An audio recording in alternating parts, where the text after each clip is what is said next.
సంక్రాంతి పండుగ సమయంలో సరదాగా ఎగరేసే గాలిపటాలు వాటిని ఎగరేసే వారికి ఆనందాన్నే ఇస్తాయి. అయితే అదే సమయంలో అవే పతంగులు విద్యుత్ శాఖను వణికిస్తున్నాయి. మెట్రో రైల్ యాజమాన్యానికి ఆందోళన కలిగిస్తున్నాయి. ఎందుకు? సంక్రాంతి పండగ సమయంలో ఆకాశంలో రంగురంగుల పతంగులు కనిపిస్తాయి. హైదరాబాద్ వ్యాప్తంగా ఏ భవనం మీద చూసినా, ఏ ఇంటి మీద చూసినా గాలిపటాలను ఎగరేస్తూ చిన్న పెద్ద ఆనందిస్తుంటారు. అయితే అదే సమయంలో విద్యుత్ శాఖతో పాటు మెట్రో రైల్ అధికారులు వణికిపోతున్నారు.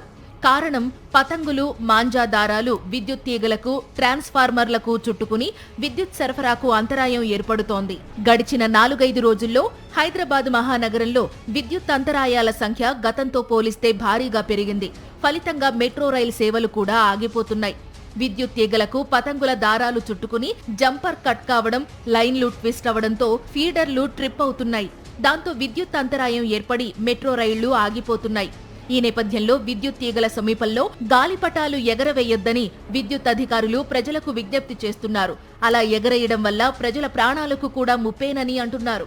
విద్యుత్తుతో నడిచే మెట్రో రైళ్ల కోసం ట్రాక్ ఎలివేటెడ్ కారిడార్లో ఒకవైపు విద్యుత్ ఓవర్ హెడ్ లైన్లు ఉన్నాయి. వీటికి సమీపంలో పతంగులు ఎగరవేసినప్పుడు పొరపాటున దారం తెగితే అవి ఆ స్పెషల్ లైన్లకు చిక్కుకునే అవకాశం ఎక్కువగా ఉంటుంది. మెటాలిక్ దారాల కారణంగా విద్యుత్ అంతరాయ సమస్యలు పెరిగిపోతున్నాయి. తద్వారా రైళ్లు తాత్కాలికంగా ఆగిపోతున్నాయి. విద్యుత్ సిబ్బంది వెంటనే స్పాట్కు వెళ్లి సమస్యను పరిష్కరిస్తున్నారు. ఈ సమస్యను దృష్టిలో పెట్టుకుని మెట్రో మార్గం స్టేషన్లకు దూరంగా గాలిపటాలను ఎగరవేయాలని మెట్రో రైలు సంస్థ ప్రజలకు విజ్ఞప్తి చేస్తోంది. తెగిపోయిన గాలిపటాలకున్న దారం చెట్ల కొమ్మలకు చుట్టుకుని అట్లాగే ఉండిపోతుంది. ఆ దారాలకు పక్షులు చిక్కుకుని చనిపోతున్నాయి. అంతేకాదు, గాలిపటాలను ఎగరేయడానికి వాడుతున్న చైనా మాంజా అనేది ప్రజల ప్రాణాల మీదకు తెస్తోంది.